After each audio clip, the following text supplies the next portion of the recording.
Cemetery Gates podcast featuring Xander Kane and Android Virus.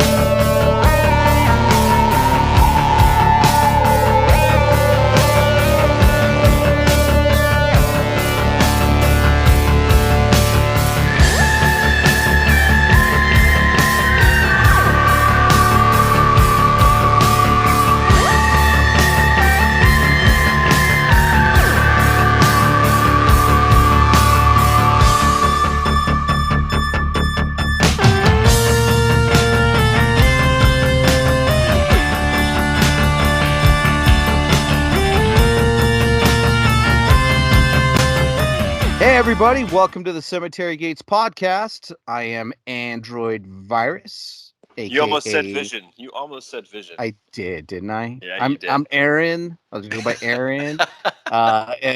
Joined by my illustrious co-host, like Mr. Aaron. Hi, I'm Aaron. I'm a Pisces. I like long walks on the beach. Yes. Long walks to the taco truck. That's right. I am joined by my illustrious co-host, Mr. Xander Kane. How are you, sir? Hey man, I'm good. Just here. No, I want tacos. Damn it. You're here. Tacos. Yeah. And we are joined because this is like our Cemetery Gates podcast. This is our 31 Days of Halloween, volume 3 or 4. It's like the third or fourth year we've done it. This is the fourth year. Wow. Volume 4 of our 31 Days of Halloween challenge. Yes. And this month, we are going to be joined by another awesome, illustrious co-host, Mona. What's up, Mona? Hi. Monotone. Monotone. Yay, I'm not crippled this year, so hopefully I can hang. You can hang. And the way we're doing it this year, guys, is instead of like each one of us like reviewing like a fucking 1 minute review of a movie that we did, we all got together and we picked 31 movies that all of us collectively have never seen before, horror movies. And we're going down the list. So this first show, you're going to hear a quick 8 review. We'll cuss and we'll discuss and figure out a fucking rating, because I've already rated my motherfucking movies. I actually didn't rate any of them, I don't think. Actually, I did. In my letterbox, I did. Oh, shit. I forgot about rating. Well, it's a 3 out of 5. So, sometimes it's better. 3 out of 5? No, not a 3 out of 5, but it's a 5, whatever's out of 5 stars, right? That's kind of how we do it. Yeah. And, man, we are all over the goddamn fucking, the spectrum on these movies.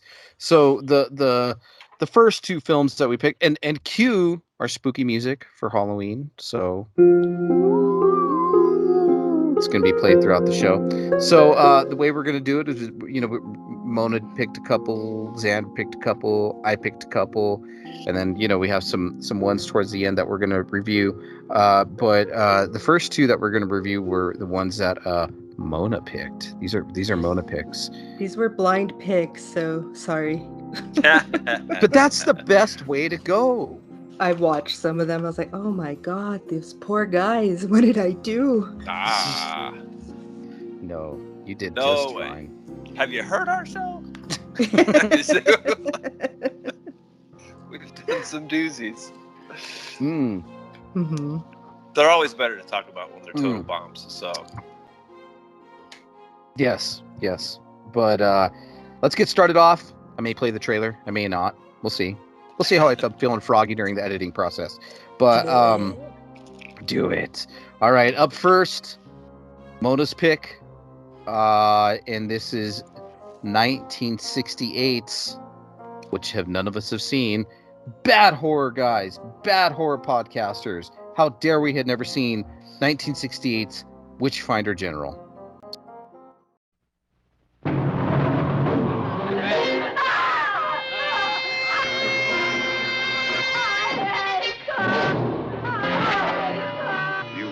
Be tied in a prescribed fashion and cast into the moat.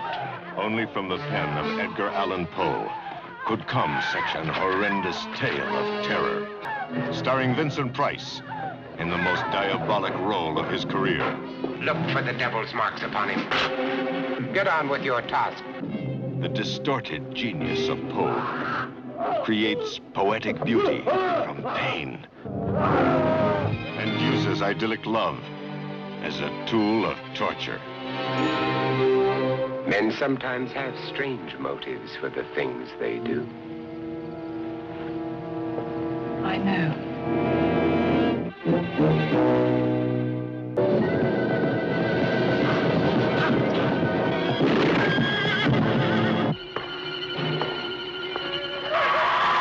Leave the children at home, and if you're squeamish, stay home with them.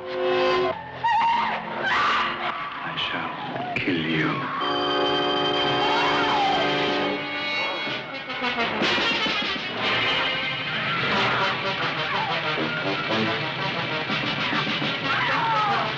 Please, leave the children at home.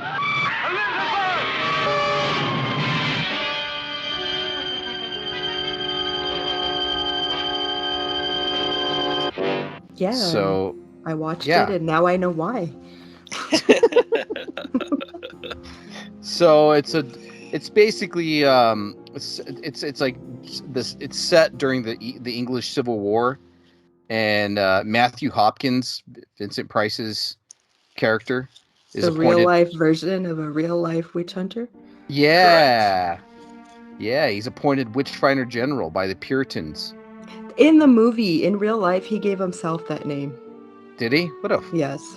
wow! What a Yeah. fucking guy. Yeah. What a Mhm. shit. Mm-hmm.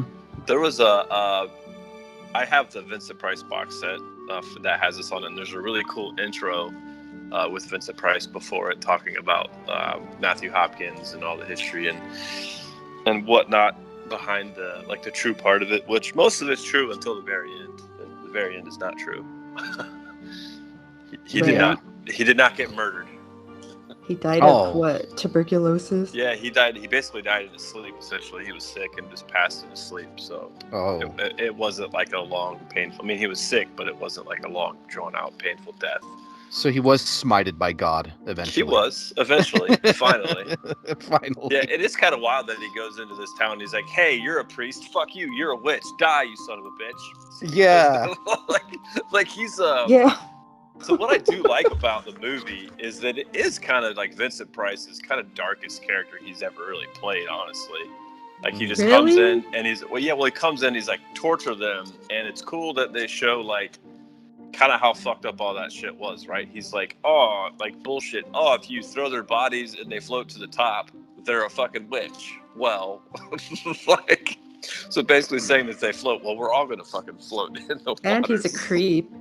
Yeah, yeah. He said, He's bargaining like sex and like torturing Yeah. people. Like he's just, I mean, that's not any, I mean, the closest thing to that would probably be Dr. Phibes is a little sinister, but it's just not as dark and like, I don't know. It's just an evil fucking character, and it's definitely his darkest role.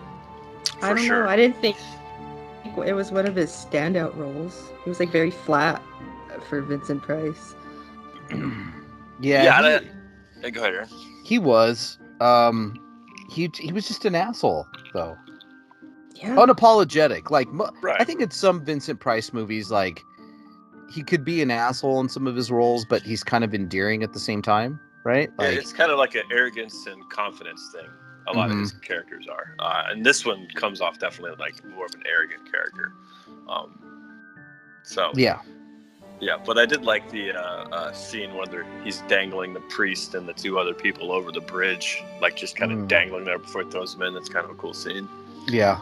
But other than that, it's the closest to like a Hammer film that Vincent Price has ever been in, like a traditional like Hammer. It feels like a Hammer film a lot because it's just paced that way. Characters are kind of built in the same way as some of the Hammer films are. But yeah, I see why people love it. I enjoyed it. I didn't hate it, but I was hoping for a little bit more. You know, my boy Vinny P. Yeah. Poor Sarah Yeah, in the movie same. fucks. Poor Sarah in the movie fucks Vincent Price to spare her priest uncle. He's Yeah, like, nope. Like, it's like, what the fuck? Well, then she gets manhandled again by that other fucking officer. The sleazy helper. Yeah, the It's- sleazy helper. Yep. Yeah, I was excited. I thought he was going to betray him, and then that's how he'd get caught. But no. I did like the bar fight too between those two, between Yeah. Sarah's husband and the creepy dude. He was such a nice guy. He's like he was such a forgiving. It's like, oh, you know, this guy's nice because he's like, okay, well, yeah, you fucked him.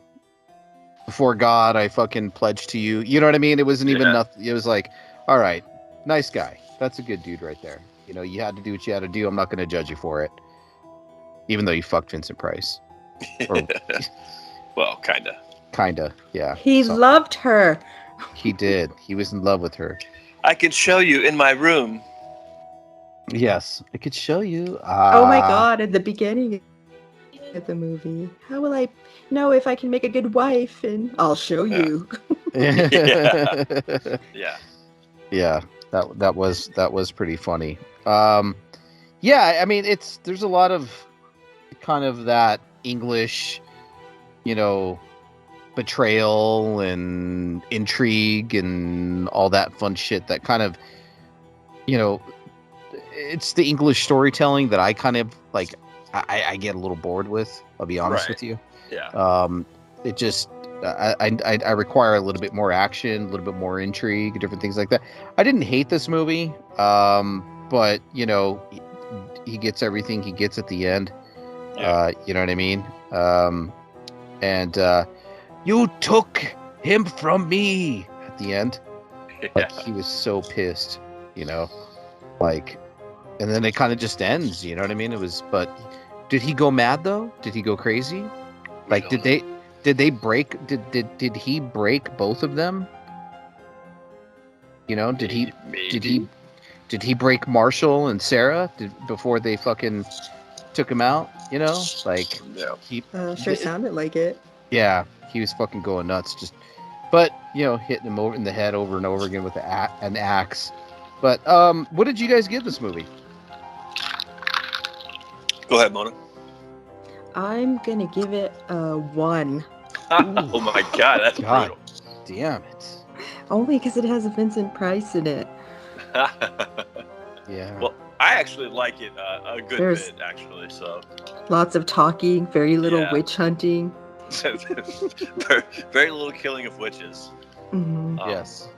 Yeah, no, I like a lot of those slower, older, like Hammer style films. So this to me, I really like this. I actually give it a 3.5. Like I like it a lot. Interesting. Yeah. Okay. All right. I came in on probably right in between both of you. We're at just a 3.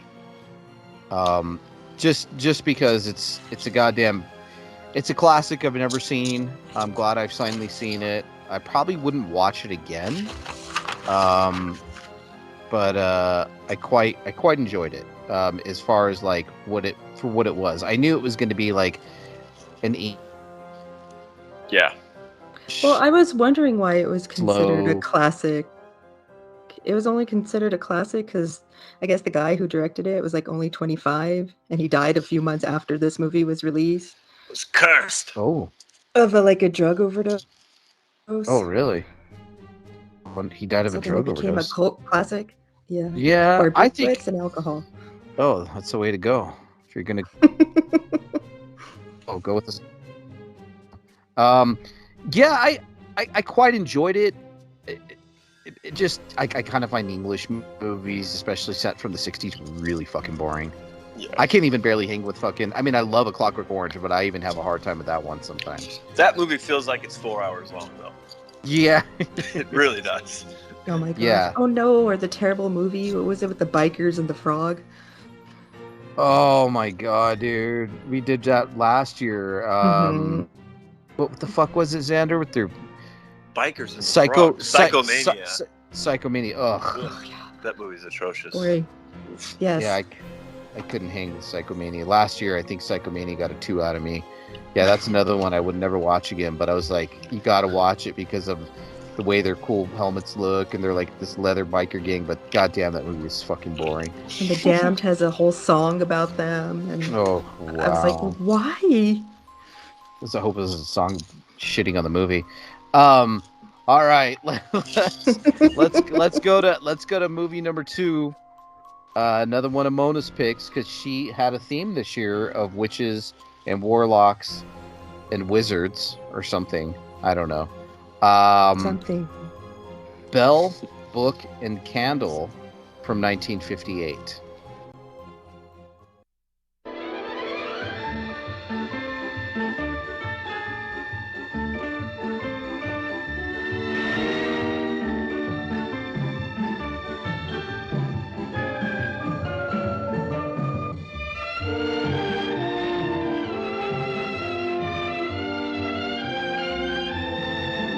Hasn't this cat got anything better to do? Couldn't you give him something to read? I'm more in love with you than I've ever been with anyone.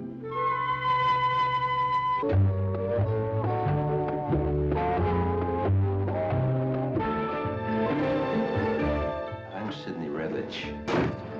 You don't know me, but I think I want to see you. Good evening, Nicholas. Good evening, gentlemen. You startled me. Ring the bell, close the book, quench the candle. I'm one. You're one what? One of the people that the book's about, and Nikki's one too. You're naive, boy, you know. They got these little trade secrets. They got them right there, close and tight. They're not... I could never get near a deal like that. You are nearer than you think. Shep, I will. I'd like to hear that again. I want to. And I'll be different from now on, I swear, I promise. I don't want you any different. Not at all. I want to be quite different. I won't stand for it.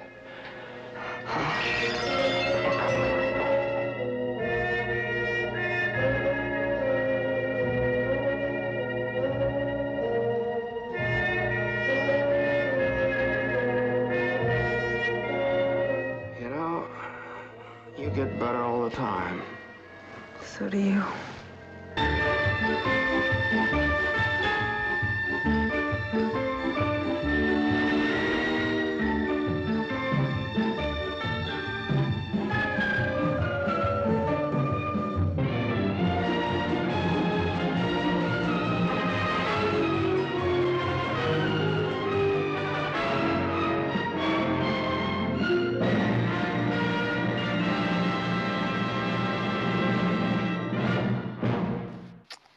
Going in the Wayback Machine. Yeah. So this movie, Kim Novak, who had her way with Elvis and one of some other... Man, she was absolutely gorgeous. Yes. Hands down. Absolutely. In this movie, or just always? No, in this movie, because like later in life, she got all sorts of crazy plastic surgery. Yeah. It's like she has like 2 Coke cans stuffed in her cheeks. Yeah, she looks like a Like, she looks like a wild. lion lady. Oh, I Yeah. know. I couldn't stop staring at her in this movie. I was like, She's she's beautiful. so pretty. Pretty Yeah. eyes, like she just kind of saunters Her out of hair. rooms. Yeah. We have James Stewart, Jack Lemmon, and Elsa Lanchester as the wacky neighbor, who was originally Bride of Frankenstein. Yeah. Elsa Which- Yeah, I Lanchester. was excited. Yeah, It's that like was 20 years after. Yeah, Yeah, I loved her, by the way. Okay, Her character was great. yes, character was great, but let technically this movie is billed as a fantasy romantic comedy, but it does have horror elements. There's some new supernatural stuff in it, and it's a for all intents and purposes, it's like a PG movie. Yeah, and you got to remember, like in 1958, if anything had any weird kind of context like this, it did kind of get thrown into the horror world because they didn't know where to kind of stick it. So, Right. So we have Kim Novak's character, Jillian. She's the owner of a rare African art store in Greenwich Village, New York.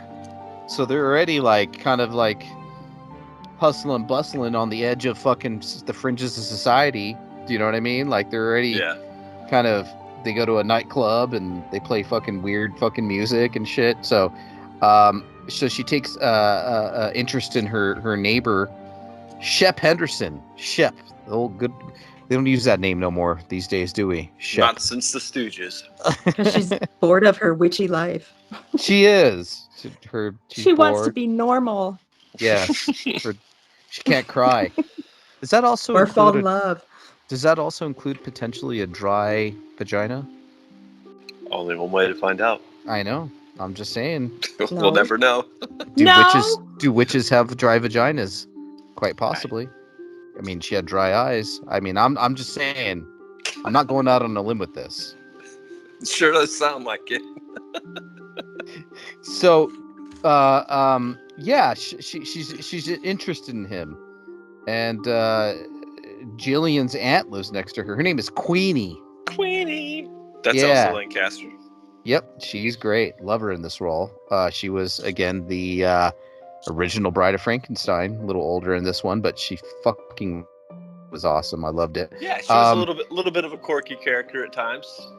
Yeah, a little But she was- eccentric. yeah.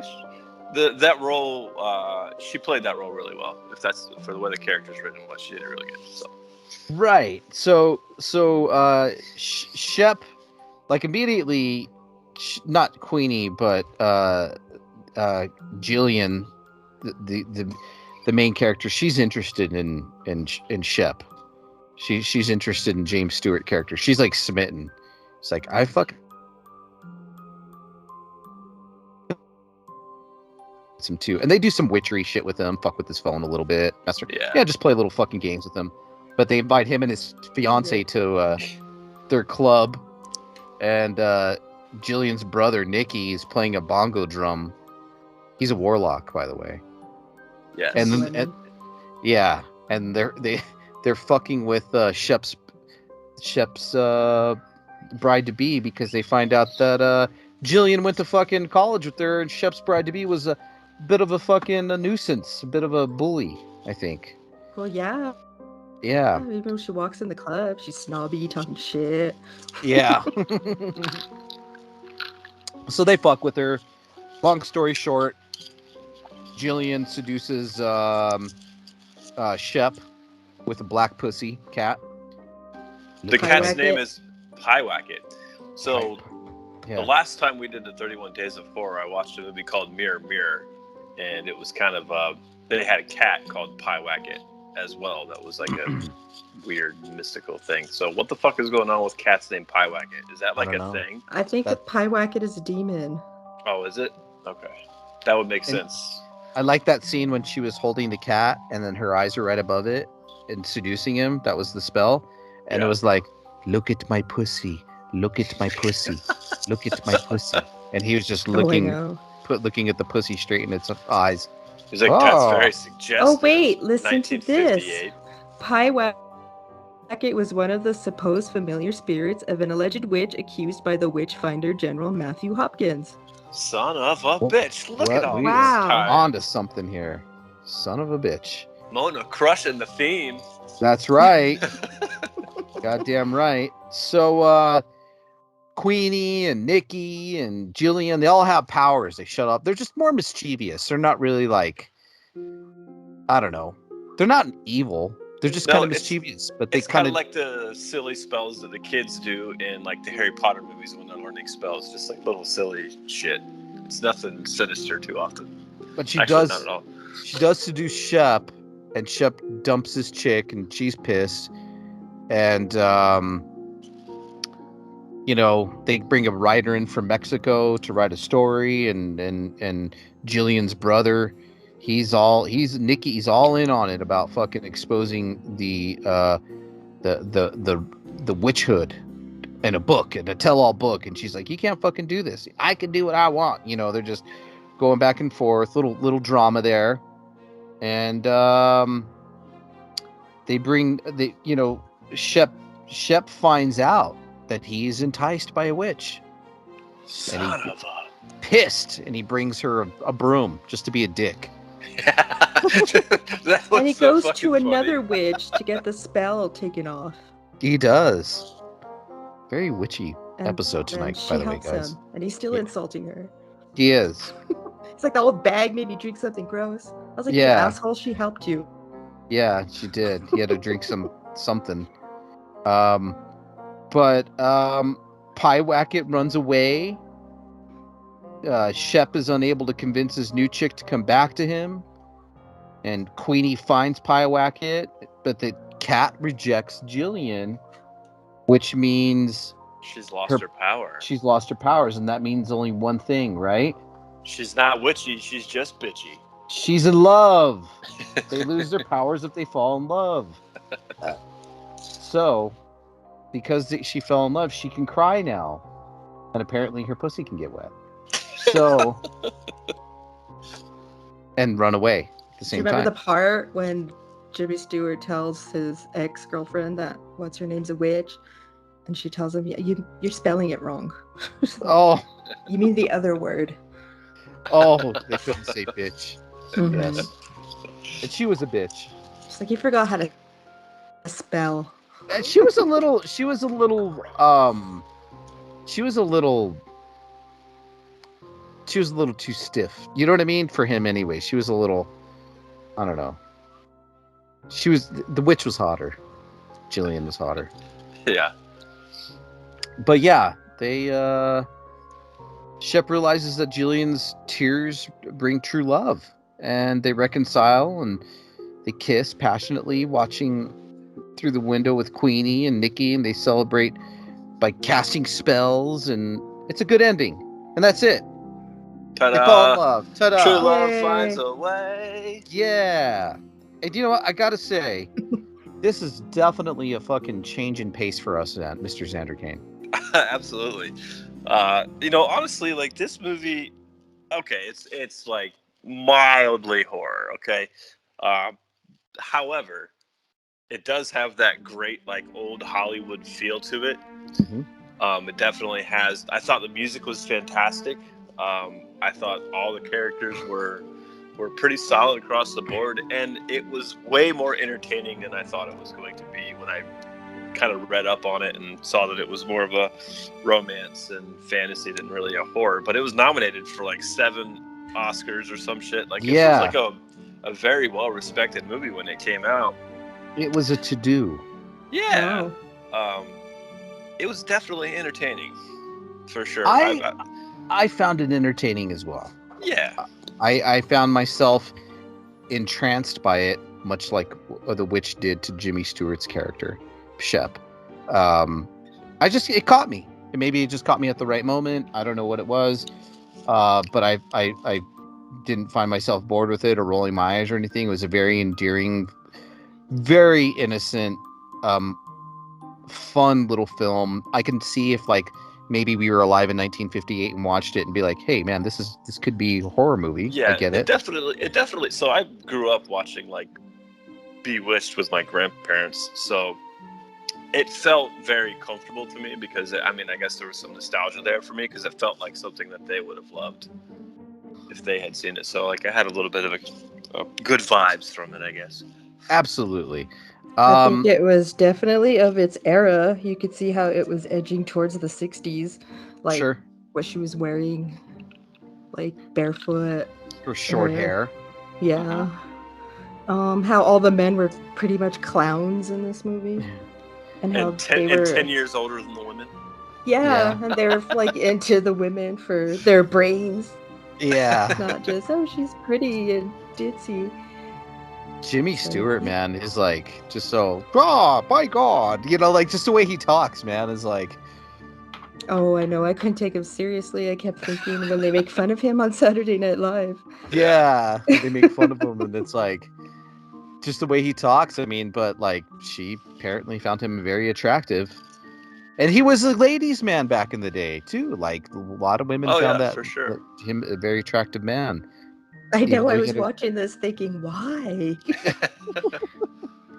He wasn't very. Everybody. Yeah, but I gave this movie, honestly, guys. I gave it a 4 out of 5. I really enjoyed it. Yeah. I gave it a 3 out of 5. So cool. What about you, Mona? Yeah, I'm gonna give it a 3 out of 5 because I think it's definitely one of the better movies that we watched. That's to say a lot. We picked some insanity this episode, but that's the way. That's why I fucking love it. But what we're gonna do next, guys, we're gonna do Xander's pick because we're gonna get into Xander's 2 picks next before we get into my fucking weird picks. Sorry, yeah, man. 2019's Indonesia's own, I believe, right? Yeah. Queen of Black Magic. Let her rip, Mr. Xander King. Yeah, so if you're not familiar with the director of this is Kimo Stambo. This is the same person that directed Impetigore, May the Devil Take You To, and also did the Satan's Slave remake. So he does a lot of Indonesian film remakes. Right. And he definitely has a style. And I think it's fucking fantastic. So this movie starts off and there's a group of guys that grew up in an orphanage, and they are all of a sudden called back to the orphanage to go see the guy that raised them. And he's very, very ill. The shit's not going well. So it's like these three guys? Yeah, 3 guys. They go back to basically, kind of help him pass. But obviously there's some bad juju going on in the house. And lo and behold, we eventually find out that this shitty old dude was like taking pictures of the little girls, and he was a pedo. Yeah, he was a pedophile. And the Queen of Black Magic is essentially the woman that that the boys are told that she's like evil, and like when they were kids that they were evil and that she was bad, but in actuality she is the one that was trying to save the girls and the whole thing. So it's basically the Queen of Black Magic, end quote, comes back to try to, take his life to kind of get revenge on the girls. But this freaking movie, man, it goes, I don't know. I think the pacing of it is actually really great. There's a lot of really cool scenes with insects, and as all these people like get experience with the Queen of Black Magic, I thought the kid actors were amazing. There's a great scene where one of the kids that was originally at the orphanage, who now is an adult, brings his wife and his kids, and his youngest boy befriends a girl in the orphanage, and she starts talking about what the hell was her name? Miss Mira? Yeah. And they tell like basically ghost stories about her, and the little boy's like obsessed. And there's a fantastic scene where he is watching a video because the girl tells him like, I can show you a video of her. And he's like watching this video, and it's Miss Myra like walking through, but in the reflection of the TV, you actually see Miss Myra come through behind him. And it's just like a super fucking creepy scene. And I absolutely love that scene. And there's all sorts of just crazy shit. Like there's a bus full of kids that were at the orphanage that wrecks. And it just keeps unfolding and unfolding. And bad shit starts happening to their wives that are there. They start getting affected by the supernatural aspect of the Queen of Black Magic. Let me tell you what, man. That fucking scene with the wife peeling her face off, peeling shit off of her, dude. I was like, yeah. Oh, because she thought she was fat. Mm-hmm. Yeah. She was cutting all her fat parts off. Yeah, so all the wives and kids basically go through their own like negative experience with like what's going on. Like she feeds on their insecurities. Yeah, for sure. And like, man, I love the scene where the one girl gets the bugs like coming out of her back. Like it's such a fucking cool effect. But it like there's some CGI in this movie, but it's actually pretty fucking solid. But the movie just kind of goes on, and eventually the boys that are now adults find out what the real story was, and then essentially they're all trying to get the fuck out of there and let the Queen of Black Magic take the old man. But yeah, this one was a fucking wild ride, and I loved every second of it. Are we giving spoilers? Sure. Yeah, go ahead. The Queen of Black Magic, it ended up being that Myra lady's daughter, not the lady that was helping the little girls. Yeah. She's all vengeful. Right, yeah. And yeah, that little boy was like such a great actor. He did looked so good. He was amazing. I know, he looked like really scared that I like felt bad for him. I was like, yeah, what's his name? Hockey? Was that his name? Hockey, I think? Yeah. Yeah, I think so. Getting shot with the pellet gun and shit. He's like, ah! I was like, yeah, no. that part. His face. Oh, yeah, that was was like, awful. Yeah, so like, the Queen... So Hockey's older brother is yeah, There was older brothers. Yeah, and his sisters. older brother, like he had no control of his body and was basically had a little like pellet gun, and you can see the brother trying to like not shoot his little brother, and of course Hockey's standing there like a fucking idiot, like what are you doing? No, and he gets shot twice with a fucking pellet gun. I'm like, fucking run! Weird shit has happened this whole fucking movie. You're gonna And sit then his here. brother fucking staples his own mouth shut. Yeah. Ugh. I mean, I just think this movie just keeps hitting you with just like, I mean, once you get past the first, I don't know, 15 minutes or so, it's just pretty full brutal. throttle the whole way. It was amazing, man.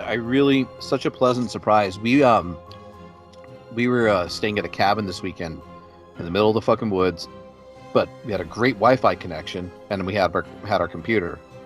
And I woke up early, and I'm like, "Fuck it, I'm gonna watch." I'm watching this. Queen of Black Magic, baby. Let's Yeah, roll. dude, right in the fucking middle of the woods. It was fucking kind of weird, to be honest with you. I just watched it right before this show. Are you serious? Yes. Yeah. My last nice. movie. Yeah, Nice. I think it's one of the only ones we watched this time that was like genuinely fucking creepy. Like just I want to go back and watch the original, but I kind of don't because this one to me was so fucking good. There's no way the original No, is. it's awful. Don't. The original one? Yeah. It's I was horrible. like, now I'm curious, but I was like, nope, I think this is going to be the one that I love. No Yeah. secret, this one's a fucking 5 out of 5 for me. I love it. Oh. Black Magic. Like this There's a lot of bug eating. Yeah.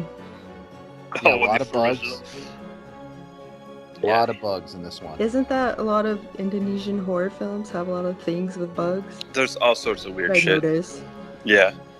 You know what I found the creepiest, which was weird, was when they, I mean, a little spoilers, when they took her head off at the end, Yeah. Mhm. and then she just fucking picked her own head up and was just kind of walking around with it and just fucking put it back. Like, I got sick Evil Dead vibes from that one, Yeah. Mhm. and she just puts her fucking head back on, and it was just like, I don't know what about this movie kind of made me not cringe in a bad way, but kind of gave me that weird feeling. You know what I Yeah. mean? Like, goddamn, what a great fucking surprise. Really like this movie. I'm not going to give much more away about you. People need to see this. Yeah. It's fucking good. Fuck all these fucking like more and more, like, you know, when we delve into these things and deep dive into movies that really are not well known, you realize how shit these fucking mainstream movies are. You know what I mean? Yeah. Mhm. It's like, fuck the Conjuring movie. Go see Yeah, go watch Queen of Black I will Magic. watch anything this guy makes. I mean, the Satan Slaves remake is solid, and Pettigore is really great too. Like, I'll watch anything this dude touches. And The Devil May Take You 2 is also really great. It's a sequel to The Devil May Take You, but The Devil May Take You 2 is really good, and also has to do with orphans. So Oh yeah, I've seen that one. I remember. Yeah. that. it's pretty So good. what'd you give this one, Mona?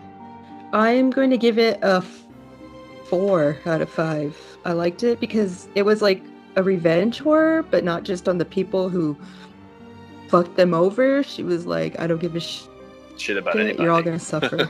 Yeah. Yeah, she's like, if there's no hell, I'm going to create one for you. That was a good Oh, line. Yeah. That was a fucking. She was pissed. Yeah, Yeah. 5 out of 5 for me.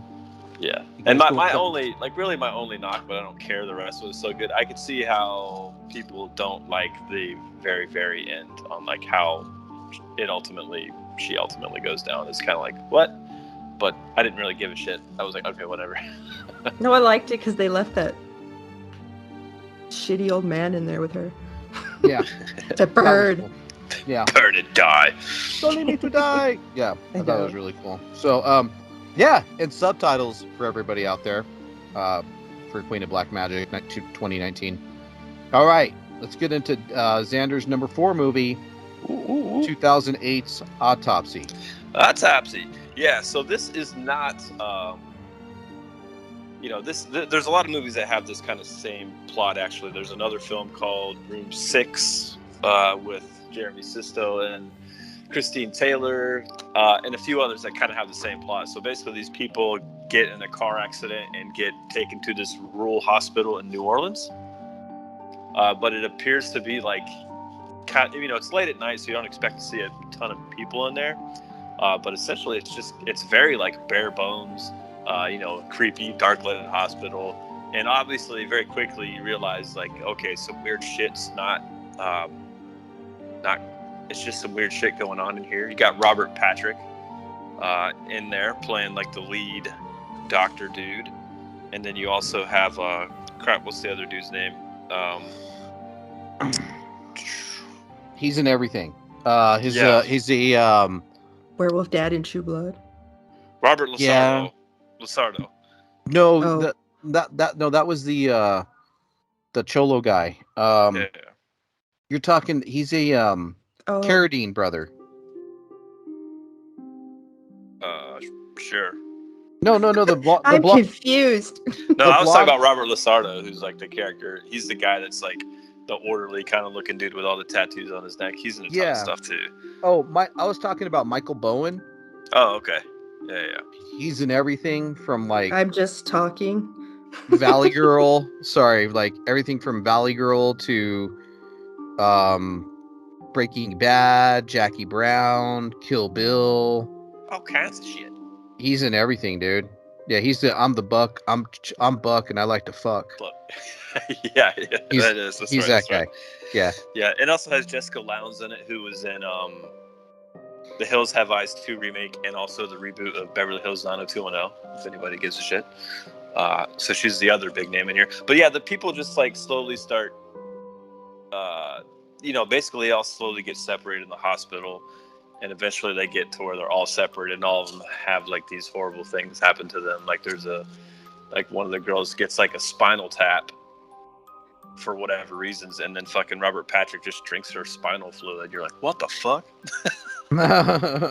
He's like, And then there's another really great scene where they basically, it's actually a really awesome scene where they take a dude's organs and pull them all out of his body and like string them together with like fucking wires and like machines to like have him exist with all of his organs out of his body, which is like a really cool fucking visual while he's like on the hospital bed. And you see all these organs hanging around him, and he's like barely alive. Yeah, it looked like a weird like flower or something reminding me of. I don't know.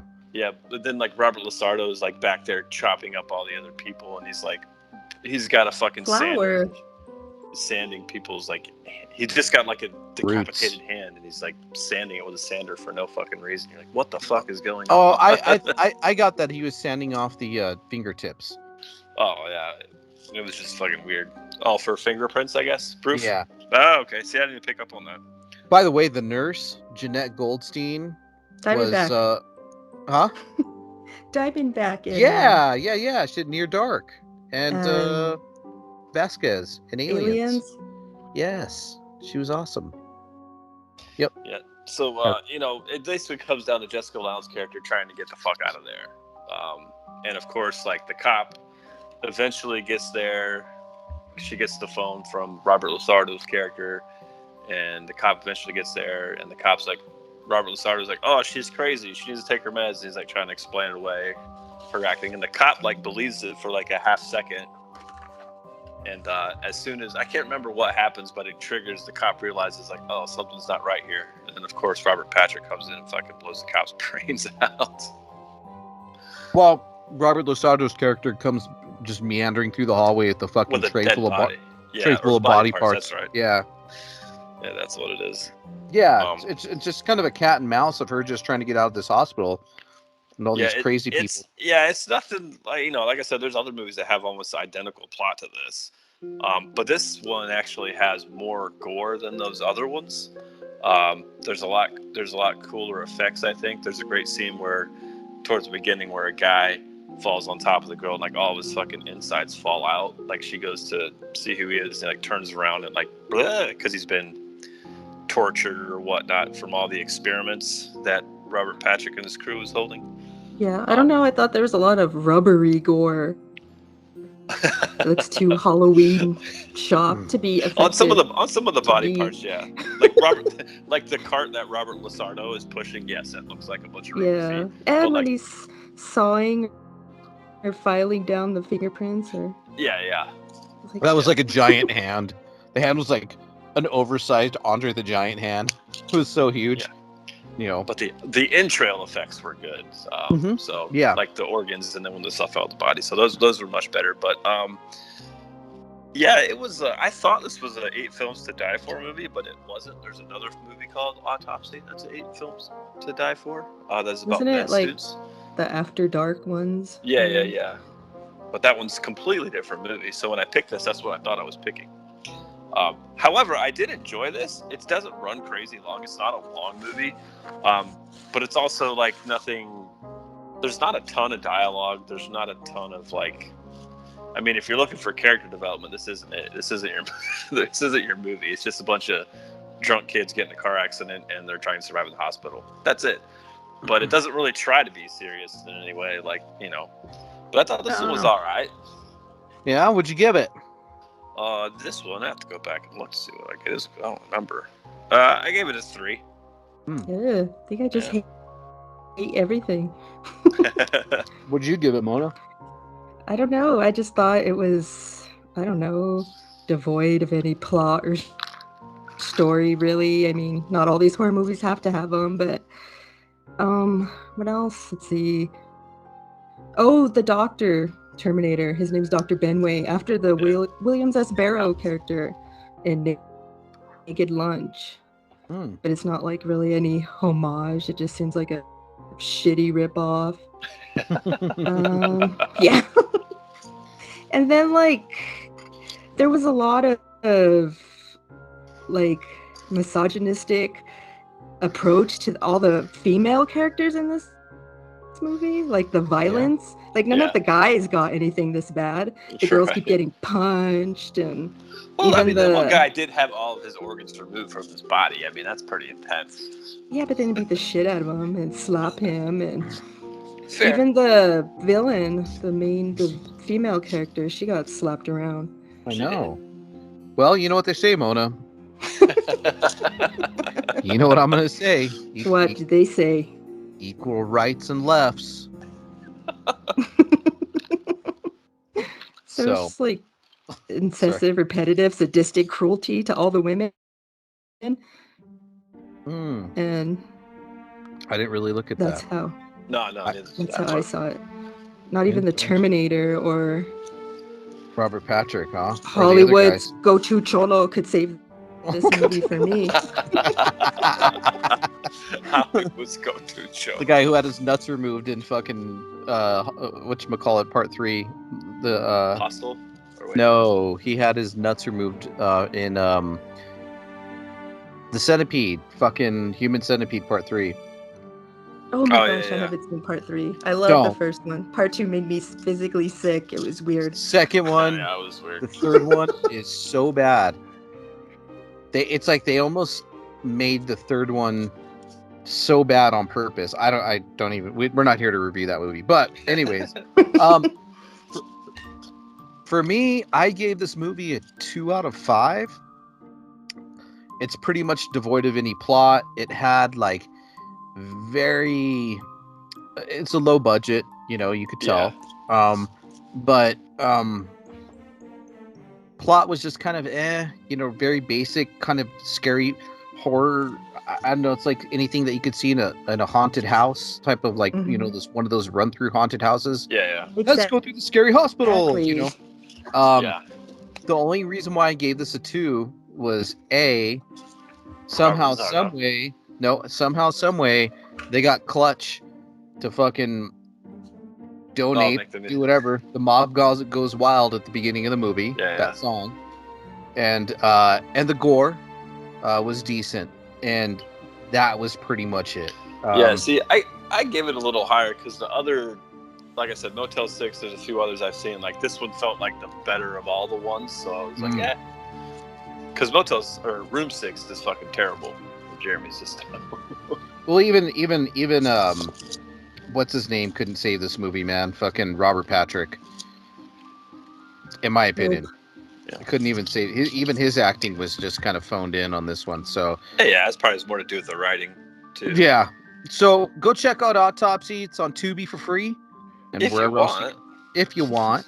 But so number 5. We're gonna get into my next 2 picks here.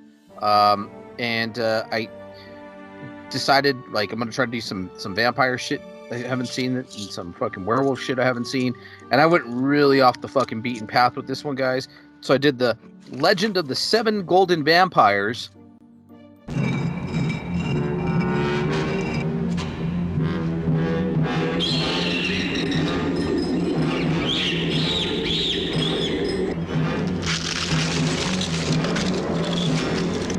Black belt against black magic in the greatest battle of all time.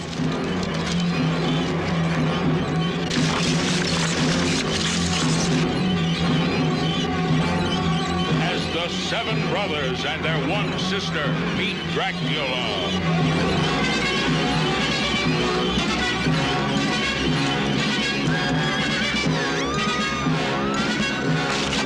While vampires drink the blood of the virgins and turn them into zombies.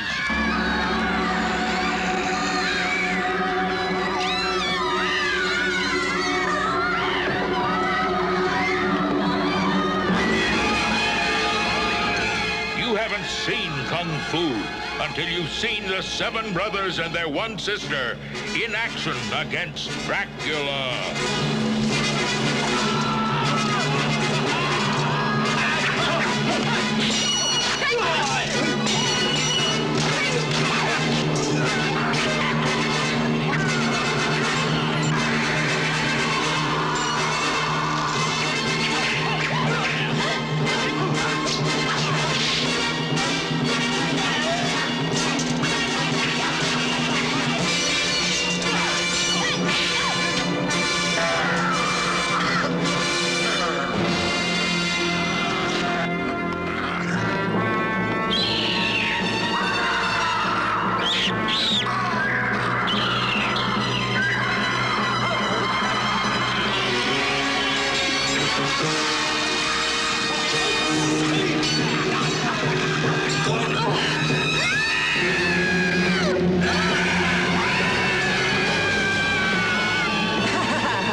Die, Dracula, die! See the 10,000-year-old monster disintegrate before your eyes as the seven brothers and their one sister meet Dracula. And just to kind of give you a premise for anybody out there who knows, this movie was not only a Hammer film production, but a joint venture with Shaw Brothers Studio, who did every fucking kung fu movie in the 1960s and 70s, and then you got the Hammer films too. So this is a strange one, but this is based in 1973, and it's essentially what the plot is starts off in Transylvania. Some Asian man finds himself in Transylvania, going through the countryside to try to get to Castle Dracula, and he summons Dracula. I'm gonna call him the cheap knockoff store Dracula. Are you sure? Are they in Transylvania, or is in the Dracula beginning, hiding out in Japan? China. China. No, Oh, China. no. Sorry. He's in Transylvania in the beginning, and he summons Dracula for his help.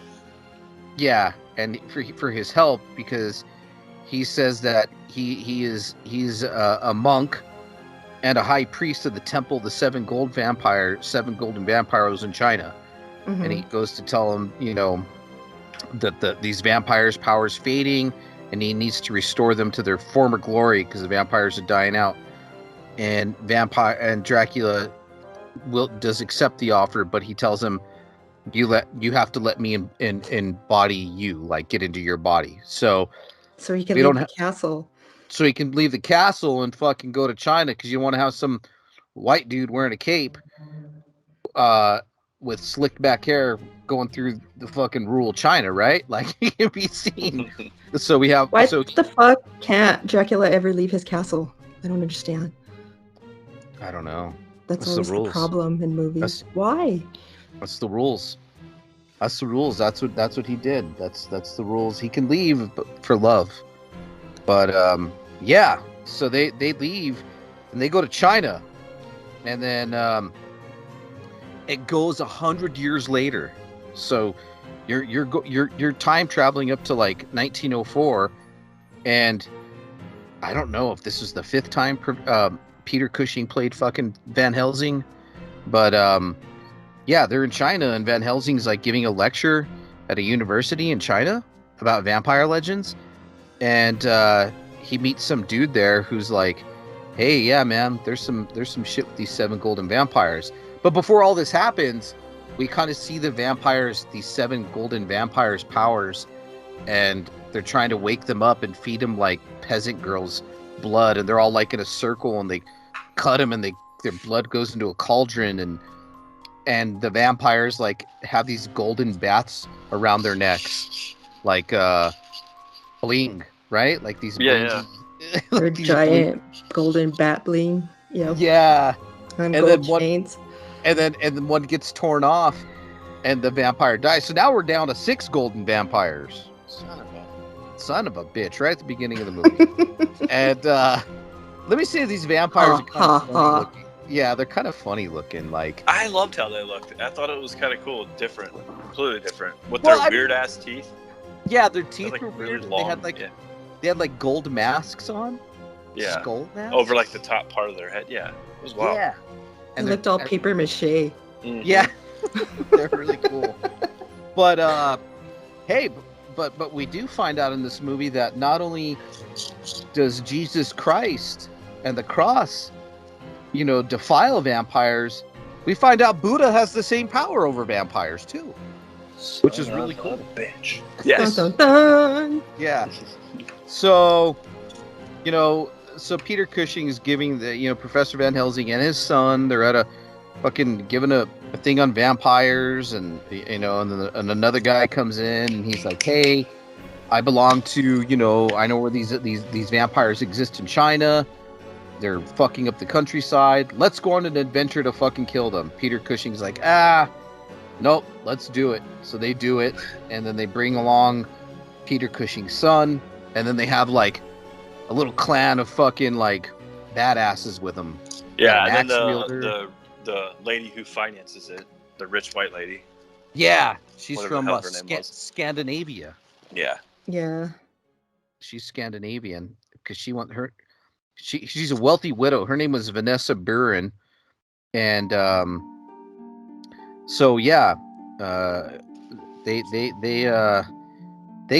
saved her from attack from a guy that she slighted. She didn't want to go back and fuck him, right? So he sent his bad guys to go fucking, and she's like, so they saved her, right? So that Just that was another night in China. Yeah, Everybody knows kung fu. That's right. Everybody knows kung fu, and I will say we get a little bit of forward-thinking progressiveness in this movie. When do you see a beautiful white woman flirt and kind of fall in love with a Chinese man? Never. But in this movie, we did, which was great. They also have a badass female fighter too. Yes, she's amazing. The sister. Yeah. She was very sexy, very pretty. She fights and still does the dishes and laundry. Hey, I like the scene in the movie. He's like, with those eyes, and to invite you to come do the dishes, you know what that means. He's like, I'm gonna go do the dishes with her right now. So, so yeah, they all go to China and get ambushed by 3 of the 6 remaining vampires in a cave that they're sleeping in, along with their army of the undead. And they kill all 3 of the vampires. The remaining retreat with the army of the dead with them. Yeah, I like that felt very like Tombs of the Blind Dead to me, with all of them like running down the hill. Yes, So fucking exactly. Cool. That was like my favorite scene when they're all like fucking running down the hill. It was so cool. Except for when they started skipping. Yeah. When they started frolicking. Yes. Oh, Mona, we got to get you to watch Robo Vampire one of these days. Speaking of skipping and frolicking. Oh no. Sorry, Xander. Yeah, so like they reach the village and it's still ruined and populated, but basically they they're gonna go hunt the rest of these fuckers down, and they build a trench around them. They trap them.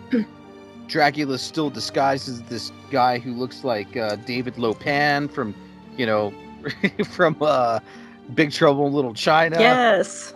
Yeah, He did. yeah, he did. So they call on the rest of all these vampires to kill Van Helsing and his buddies, and there's a big battle that ensues, and all of the party pretty much almost dies. Vanessa, the pretty blonde, is bitten by one of the vampires and quickly becomes a vampire herself. I do find it funny earlier when Vanessa, when all the fighting's going on, and she's clinging to fucking the old white dude. She's clinging to Peter Cushing. I was like, you have all these badasses around you, and you're like, oh, protect me, protect me, Professor. Yeah, what's Peter Cushing gonna do? Nothing. And I'm watching it with Rachel, and she's like, has he always been old? Yes. I was like, yes. He was born Hey, old. he reminds me of my dad. Because I was like, she's like, what the fuck? Like, what's wrong with like? But he like, also looked the same for 30 years. yeah, dude, he did. He was really a vampire. Yes. Yeah. He was the undead. Full circle. But Vanessa gets bit by a vampire, and then she bites Ching. They have a love interest who throws himself into Vanessa with a wooden stake, impaling them both, which I found very lovely. It was very cool. But gets their Asian fetish on in this movie. Certainly do. Ching, ching, ding, ding, ding, ding. They loved it. So they get to the temple, and they kidnap the sister, Ching's sister, the one that Peter Cushing's son's kind of has the hots for. He does the old jumps off the wall onto a horse. That was very slick editing. That was funny.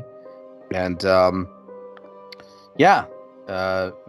Helsing, they have all these chicks at the altar again. A lot of topless Asian women in this movie, just to let you guys know. There's only a couple. There's like 2 out of the 6 or whatever. Yes. Oh, wait. The one that walks up to him, the one on the There's lots of boobs.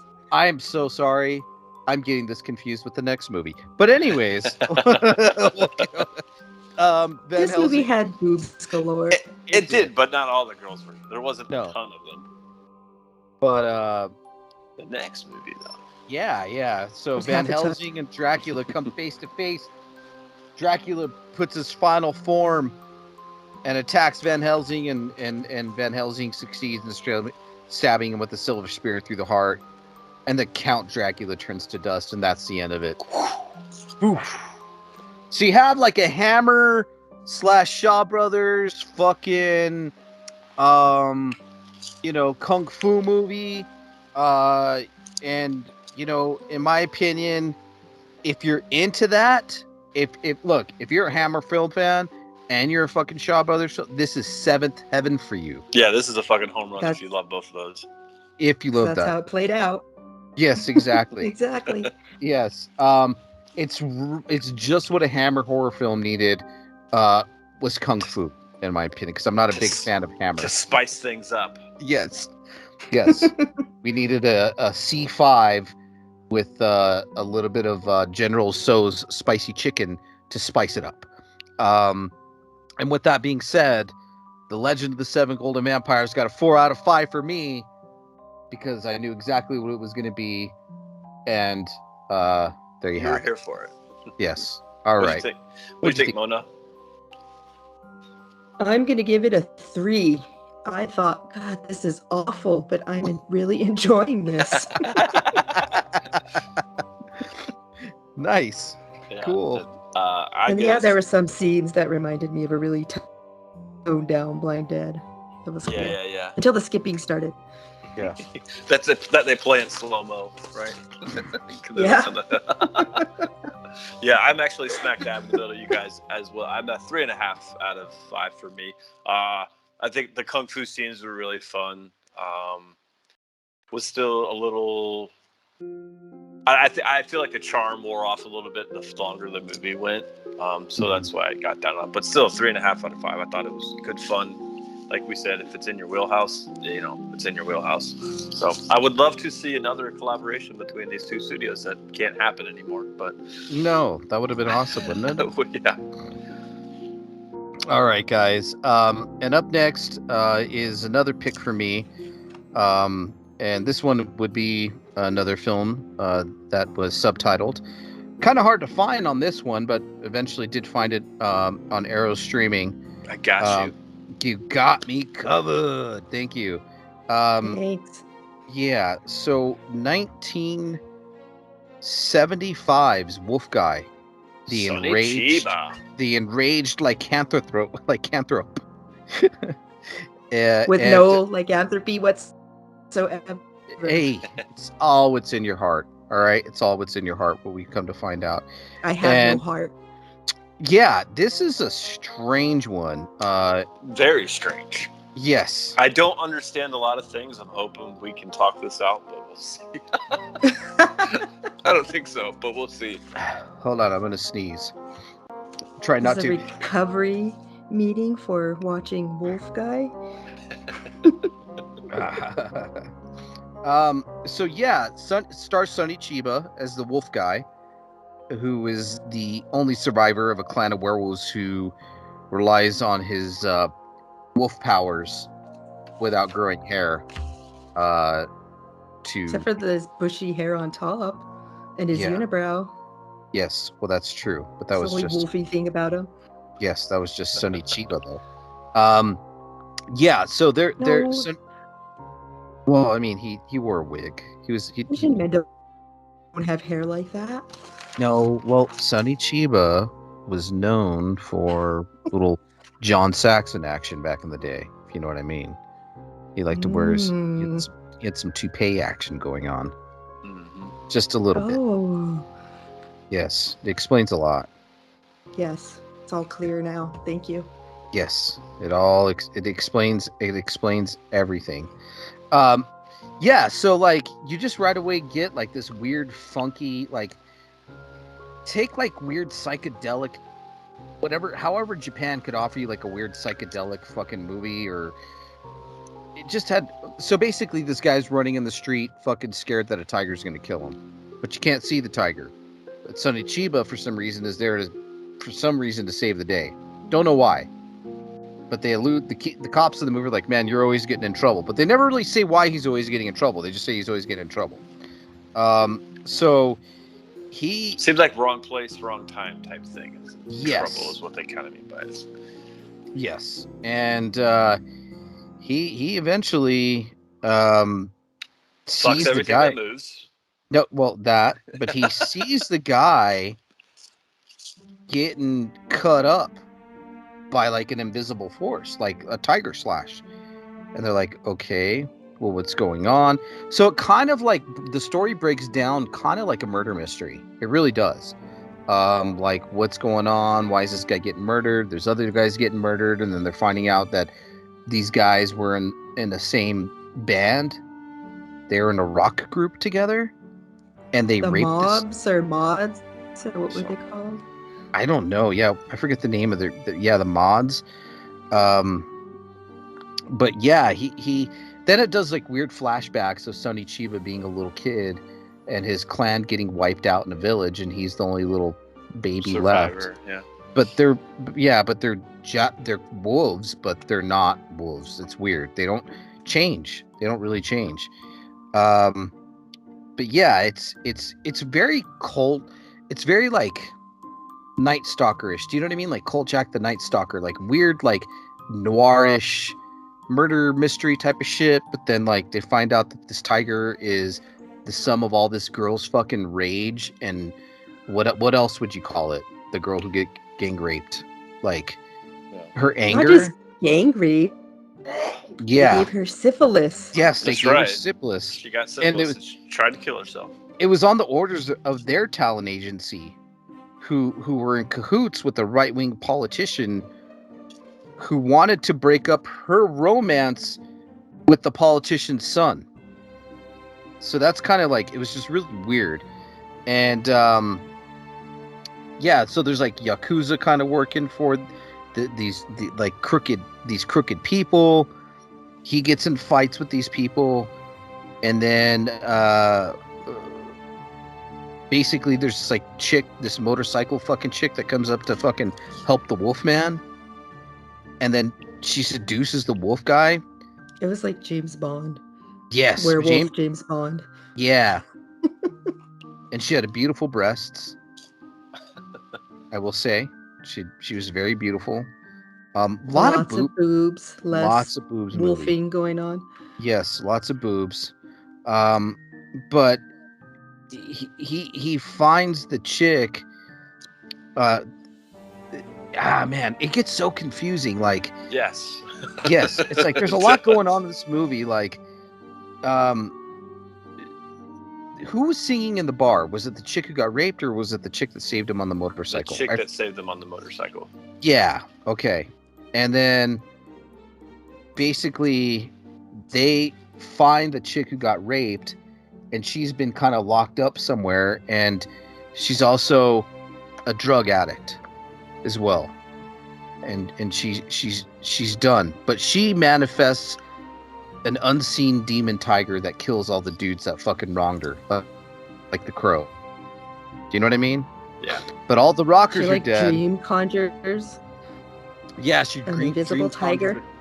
Yes, and scrapes their faces and scrapes their guts, and they're spraying blood. Let me tell you something.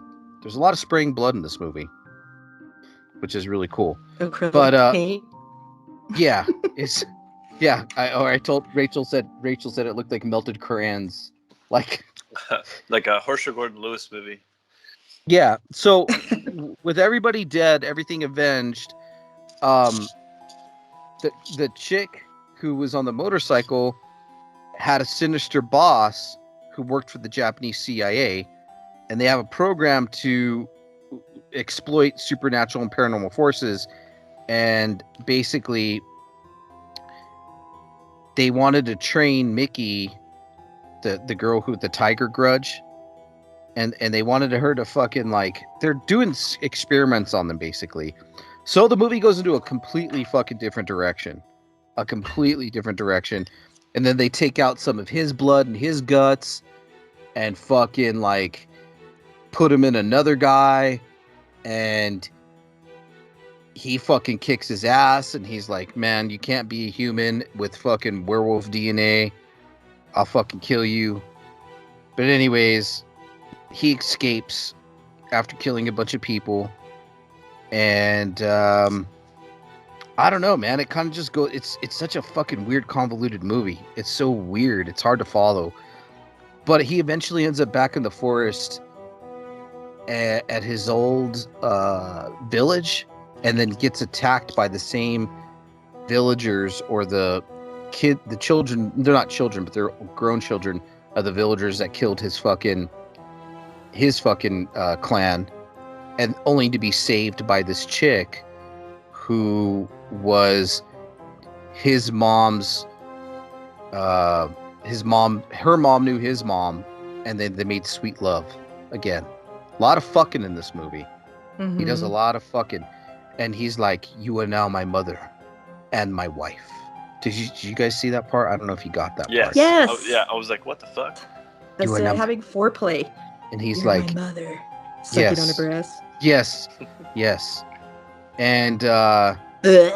yeah, he was sucking on her chi-chis, and she was very beautiful, I will say, though. She was very cute. And Lot her of little go-go cave out. Yes, I loved her go-go cave outfit. But it was the 15th day of his lycanthropy, and he got his special powers on this day. Jumping around, flipping around, fucking people up. And this is it's like they almost gave the intention that he was gonna start a new clan with her. This is almost like 2 or 3 movies in one. It's fucking weird, dude. But like, anyways, feel like okay, so they get Mickey, the original chick, to fucking like kill those weird CIA people come in to fuck him up, and then it just ends up tragic. Mickey dies, his chick dies, and he's just lonely, and that's it. And it Everybody sees what dies. pretty much ends. The chick on the motorcycle died. Yeah, yep, everybody's dead. A lot of spraying blood. I feel like this could have been like 3 movies. And it was fucking out there, and it was weird. Mm-hmm. I don't know really what to think of it, guys. I mean, just for the action and the blood and the weirdness alone, I gave it a 3 out of 5. It's so goddamn confusing and so hard to follow. You have to read Japanese through it. It's a Japanese film. It's from the 70s. It's out there. But anyways, what'd you guys give it? I gave it a 3 out of 5 One. too, just because of this weirdness. Like, I feel like, did I miss something? But I do like all the fucking weirdness. But some people love this movie. My 3 is the benefit of the doubt, because it is regarded as pretty highly as like a kind of a cult style movie. But the whole tiger thing throws me off. Like, what do we? Is the tiger attacking or is the fucking wolf attacking? Why do we call him Wolfguy when there's a tiger? Wait. Do you feel like there's almost something lost in translation? There has to be. That's why I guess the benefit of the doubt. Yeah, like there has to be something lost in translation here. Like for me, I'm missing something. I know. Nothing was answered. Yeah. Right. So that solved nothing, but somehow it got relatively okay ratings. Yeah, well, at least like from us too. Yeah, I'm not the only one. Like, there's something fucking missing here. Like chunks. It was just weird. I need to ask my buddy Vaughn. My buddy Vaughn loves this movie. Like, he's a huge fan of this. Like, I'll talk to him about it. Maybe he'll fill me in. Yeah. All right. What'd you give it, Mona? 1. What?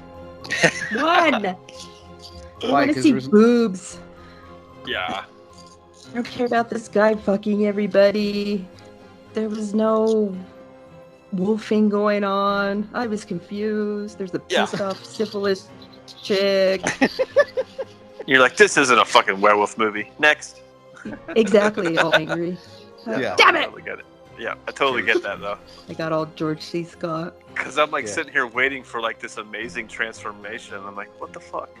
Yes. To see Sonny Chiba like transform into some badass wolf. Like, at least make him look like the wolves on what was that fucking really cool movie we watched last year on Android Vision with the Mario Band People's Wolf movie. Fuck. Oh, that wolf cop one? Yeah, they're like wolf cops. Full Eclipse. We wanted to go search for werewolf DNA after we watched that. Yeah. Like Full Eclipse. That was that one. Like they didn't even werewolf teeth, something. Give him a tail. They didn't do full on transformations. They just kind of like got even like kind of pointy eyebrows and pointy ears and werewolf teeth at least, you know. But like they didn't even give him that. He just jumped around. Bushy hair and a unibrow. Yeah. So, yeah, there you have it, guys. Watch this on Arrow. Arrow player. I liked it for what it was. Fucking strange. I might have to watch it again. It was just it was just like a weird psychedelic 70s Japanese. I don't know what the fuck. Like That's exactly what it was. James Bond. Like. Yeah, James Bondish, but then like, I don't know. Anyways, all right. Not as exciting. Yes. Okay, on to Mona's next pick. Well, kind of.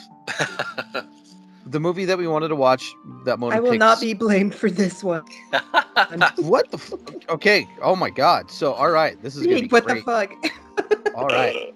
All right. So, Mona Skater Girl could not be picked because it's not out yet. So, we all threw a witch movie her way. And she said yes. So, 1976's Dark August. Boom. Again on Arrow. Xander comes to the fucking rescue. Yeah, so this is a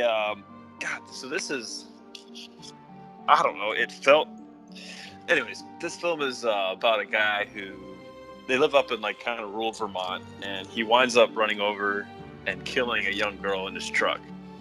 And It's an accident. Well, yeah, an accident. It's an accident. Leave me alone. And What when do you this want? happens, you find out that the grandfather is some sort of warlock or witch or something, and so he places Dark a curse. sorcerer. Yeah, so he places a curse on this guy, and the guy is constantly haunted, like throughout the film, about the incident. There's flashbacks happening all the time. He's not cool with it. He's when traumatized by Yeah, it. he's Yeah, but you find out he's not a really good guy. He's like a piece of shit. Yeah, He he's left not his the best. family. Yeah, He's but married. He has a girlfriend. he's kind of fallen in love with this new girl out in this kind of rural town. and just weird shit keeps happening. Like he'll hear stuff outside. He'll be outside doing something, and then he'll see like the dark, like a hooded figure out in the distance. So you just get this vibe of like the old man is like following him, but he doesn't really do much about it except get really fucking paranoid. And then he has like these like, I guess they're panic attacks. Is that what they're kind of insinuating? Yeah, like he has these moments like where he's like in a store. Yeah, like and he gets, and then when he's about to bang that girl, he has one and like almost like hits her with a telephone or some shit. I don't know what that was all about. But yeah, I think he's having like panic attacks, right? Like it's trauma response. Yeah, and it's weird Sal because DeVito. Yeah, this hooded figure like kind of distracts him a little bit, like cuts his chick's, he's seeing the brother's leg open. That was weird. And then like he just kind of encounters, he's seen it, like he's being stalked by a demon, like, you know what I mean? Yeah. Like, and yeah, it's very strange. Yeah, so like it has, I mean, I really, really wanted to fucking like this movie. Like it has all the elements to it, right? Like you get the creepy vibe at first, but ultimately nothing fucking happens really till the end of the goddamn movie. And then it's just like, oh, okay. So ultimately he winds up going out into the fucking woods with his dog. There is a really cool scene where you see like a hoof print in the ground. Yeah. Toward the end, and where he's chasing the old man, and then somehow the dog like turns against him, and it's like this chaos ensues, and it's like the fucking end of the movie. But like literally, very little happens the entire movie. Like it's pacing and setting things up the whole time. You're like, all right, where's the payoff? Where's the payoff? But fucking nothing happens. The payoff happens at the end. Yeah, but is it? He goes to the witch, a good witch or whatever. Oh yeah, I like that scene. And I think he had to sacrifice something or someone he loved for the curse to be broken. And I think it was his fucking dog. His dog, yeah. Yeah. Because it's the only thing, like, that is a really cool reveal with the tarot card reading where she's like, oh, she basically lays out the whole story of what happened in the girl and tells him he's got to trust somebody, which you assume is that Bonnie girl or whatever her name is, his girlfriend. The blonde. But yeah, it just felt like a ton of setup. And the payoff was, once again, people love this movie too. Like they what?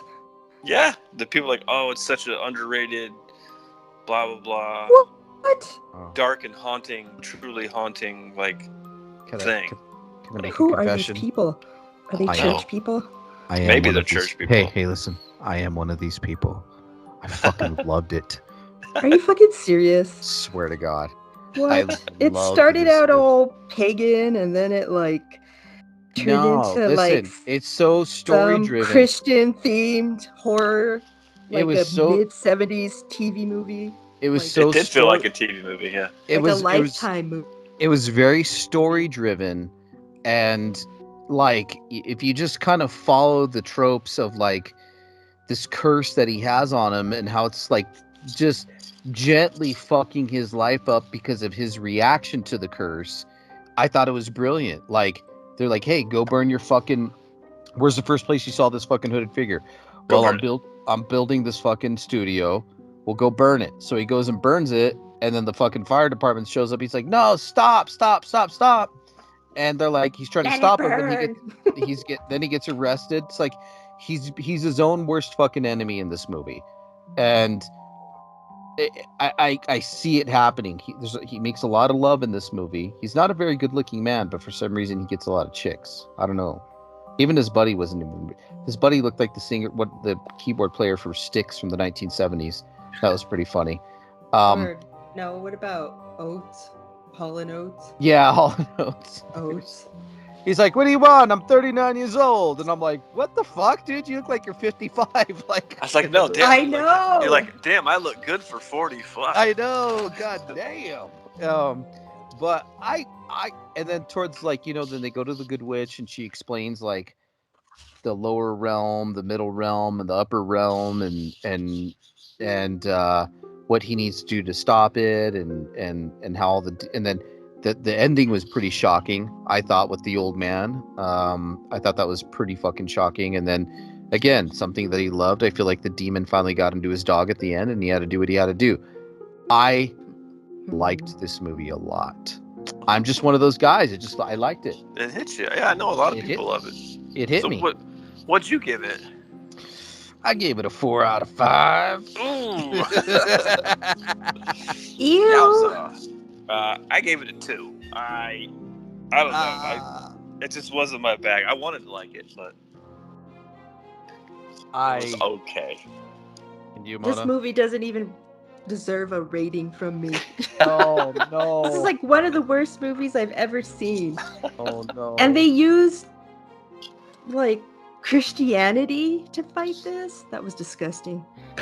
Well, I felt like they used a little bit more than Christianity. I thought that they used tarot. They used the tarot cards, and they also, but they did a mix of Christianity and like some paganism, like good paganism, like maybe Wicca or something at the end. I didn't think it was just strictly Christianity. I thought that they used a little bit of both, which I liked. Felt like the Christians tricked me into watching one of their movies again. I thought They said, "Look, it's a horror movie." It was like one of those movies where the cover's better than the movie. Well, if you hate Christianity themes, you're gonna hate our next one. Number 8, our final film for the night, guys. Our final film. I gotta piss real quick. Oh, so you can go ahead and start. I'll be back in a second. Okay, cool. He's got to piss. Our Just number do it 8 while movie. we're on air. I know. Just I'm gonna totally fucking put in piss in this, like our edit, like somebody peeing in the toilet. Oh, it's gonna happen. Yeah, it's gonna happen. Yeah, guys. So our number 8 movie for the night was 2020's The Old Ways. Why did you go there? I told you. It was not safe. Do you know these people? The man, he is her son. He helps. The woman, she practices the old ways. She's a bruja. They don't believe they can let you go. They have seen something inside you. A demon.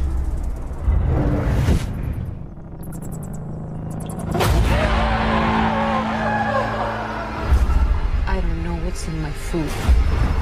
I don't know what day it is. You can't understand what you see now. This is insane. This isn't you.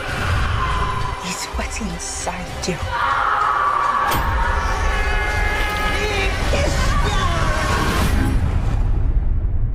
There is no demon, Christina. My name is Christina Lopez. I came to this place to die.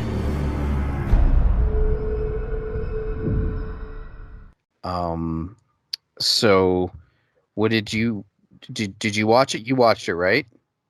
Me? Yes. Yeah. Oh, cool. So watched it today. This is the film I watched today. It's on Netflix, directed by Christopher Allender. And it's written by Marcos Gabriel. And it's like a English, Mexican, Spanish film, essentially. And yeah. So basically, kind of starts off with a little girl watching her mom undergoing an exorcism, and the demon controlling her mom kind of lunges and leaves scratches on her arms, and then we show Christina as an adult and working in Mexico, and a man named Javi wants to know, Javi. Javi. He wants to know Javi. He goes, asks Who is her. Sal Lopez? Yes. The cholo from one of the cholos in Born in East LA. Yeah, but he's also in the Zoot Suitor and American Me. He's in all kinds of shit. One of the Vietnam guys in what the fuck else was he in? Stanley Kubrick movie, Full Metal Jacket. He was in that too. But yeah, and basically she basically is kind of in this village, or it's kind of and she's in this fucking little house, and they're like, she has it. She's got el ojo. She's got ojo. She's got the fucking Javi forces her to drink goat's blood, and she's to purify her soul, and she's tied up and she can't leave. And they found her. Her cousin comes in and says, "We found you." Yeah, remember? And she said, "We found you." Her prima came in and said, "We found you lying at la boca," which is the mouth, and brought her to Luz and Javi to help her, but they won't let her go. Right, because she's like, "I told you not to go there. You fucking went there. Now you're fucked." She's like, "Why would you go there?" Yeah, it's my job. But it is now revealed, you got demons. But it is revealed that she is a heroin addict. Yes, and that whole aspect was a little weird to me. Like they gave her bag with heroin in it. Like no, she took it. Well, she says, "Hey, can you give me my bag? I need something." Maybe she needed a tampon. I don't know, but she got her heroin out. Yeah. Mm-hmm. And she's shooting up heroin in this room that she's tied in, and they're like, "You got a demon in you. You got a demon in you." I thought that's what the movie was going to be about. Her tripping. Well, it was subtly her demon as well, right? Yes. Yeah, but dude, I do absolutely love that scene after she when she shoots up the first time and she wakes up and she's like, "What the fuck?" Like face is all painted, just fucking spread out. Oh, she's like, "What's she's like, happening? What are they doing to me? This is the worst heroin ever." She's like, "I will play along." And she's like, "Oh, I'm scared." Ooh, strapped to the floor. Yeah. Like, they're like, "No, you'll know." And she sees the fucking snakes enter her room. Which was fucking cool. Very cool scene. Candle burns out. And then so there's these writings on the wall. And then so you see like a snake, kind of a writing. And then so like once that little snake ordeal was done, the old bruja puts her a bloody handprint on the snake. Boom, done. We've passed that trial. Then she kind of like does that old like weird ritual thing, and you've seen it's been debunked, but like where they kind of reach into their stomach and they pull something weird out. Like it's kind of an old parlor trick, but like in this one, it worked for the movie, where they pull out fucking like teeth out of her, right? Yeah, I couldn't tell if it was a teeth or like a beak. Yeah. It was teeth, and then they try to pull out a snake, but it goes back into her body. And then one night she chokes Javi, and then tries to escape and gets out, but there's an invisible force that doesn't allow her to leave the fucking the hut. And then she fucking vomits. Seeing a little boy outside. And then she vomits that what you pull out of your shower drain after a few months. Oh yeah, the little hair. Yeah, all that hair. Like that fucking hair monster that comes out of your shower drain. Some demon hair. Mm-hmm. Shower drain. Yep. And then it comes to find out that she is possessed by the god of broken things, the death god of broken things, because she is broken. She is depressed and spending her youth in foster care, and she turned to heroin. And the demon called her back to her hometown so he can finish consuming her. And she does what's left of her heroin supply, and now she's a believer. She accepts her fate essentially. Yes. Yep. And then her cousin comes in. It's like, "You don't believe this? Fucking boom!" She gives her all these books and says, "Fucking read for yourself. You're a fucking journalist. Read this shit." She's like, "I can't read Spanish." Yep. Can't read. Well, fucking translate it, bitch. Here's the translation book. Yeah, but I thought it was really cool. Like, they basically, through her trials and rituals and everything that she goes through, she gets her fucking eye cut, and then they put a thing on her face, and then her face is painted up, and then the old lady ends up passing, doing the ritual. But I kind of saw where it was going at this point. Yeah, me too. She grabbed her cousin's arm. Cousin gets possessed, and she's like, I knew right away when she had her face paint. It's like, oh, she's gonna be the new bruja. Mm-hmm. Well, she scratched the cousin early. Yeah, yeah. And then they did it, man. And they defeat the demon, but then now she's the new Bruja, a hotter, new improved Bruja. Younger, fresher. With one eye still. I like the whole premise. Like they needed to lose one eye to see. Right. You know what I mean? That was. Yeah. I mean, if you kind of know a little bit about that world or anything, that's kind of what it was. Like she lost that one eye so she could see shit with that blind eye. World, that culture. That culture, yeah. And then her editor came that she was trying to talk to bring back, bring her heroin, and they're like, "Oh, you got a demon in you." What? No, I don't. How about we drink some goat's milk? You know. I thought they were totally going to flip it on its head there at the end. Spoiler alert. You really were going to find out that she was just like fucking on like the world's worst fucking come down from heroin withdrawal, and all of the fake. Now, I will say, we were watching it today. I watched it with my wife, and I was like, man, if they fucking jump the shark on this, like a lot of these, like now, like these Conjuring, the Conjuring movies, or these Haunting in Connecticut movies where the fucking whole house starts shaking and weird shit starts happening. I felt that they kept the tone low key enough to where it didn't jump the shark for me completely. Yeah. But other than just I'm a Bruja motherfucker, other than that, but I thoroughly fucking enjoyed this movie. Way better than any of those Conjuring movies. Yeah. Any of those motherfuckers. I agree with that. I thoroughly enjoyed this film. So, not giving too much away. It's a must see for me. I'd probably watch it again. Really fucking enjoyed it. I gave this movie, and I'm rating this motherfucker high because I really liked it. A 5 out of 5. Boom! Damn! Wow!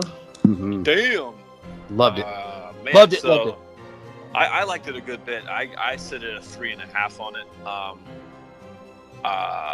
Yeah, I would watch it again. I think if I watched it again, maybe it would go up for me. But one of the things I do like about it is it just kind of throws you into the story pretty quick.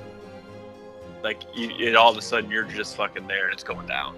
And I kind of like how they do that and then kind of do flashbacks to explain a little bit of the story, but it's not like they don't try to like make it too much. They just throw you into it, and I really enjoyed that aspect of it. And I thought sometimes I wasn't sold on her as the lead actress, which is what kind of took me out of it a couple times.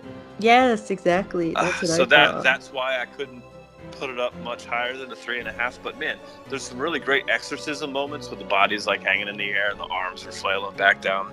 Those looked fantastic. Cool shit. I liked it. 3.5 out of 5. I'd watch it again for sure. But yeah, I think her acting was kind of my biggest hang up, honestly. So, what about you, Mona? Since I'm a hater and I have no heart, maybe a 2. I kind of like the demon stuff. I like seeing different interpretations of demons in movies. But again, I thought it played out like another Lifetime horror movie. The ending was kind of cheesy. I thought it should have been called Witchcraft Detox Center. I don't know.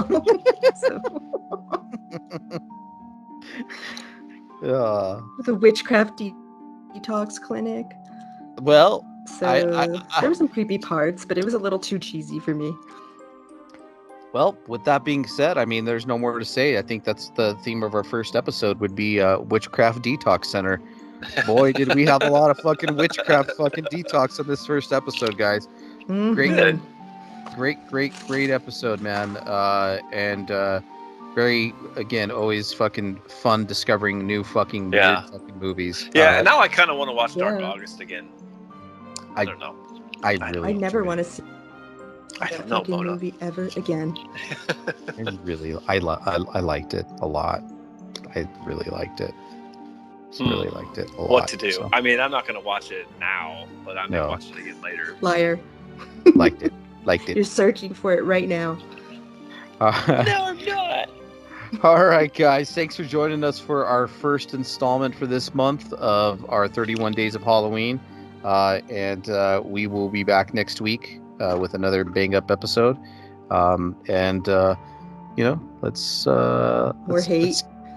Let's keep it going. All right, guys. and enjoy your Witch Detox Center episode. We'll see you next week. Good night. See ya. Bye. You've been listening to the Cemetery Gates podcast, featuring Android Virus and Xander Kane. Follow us on Twitter at Android Virus, at Xander_Kane, and at Cemetery Gates 66.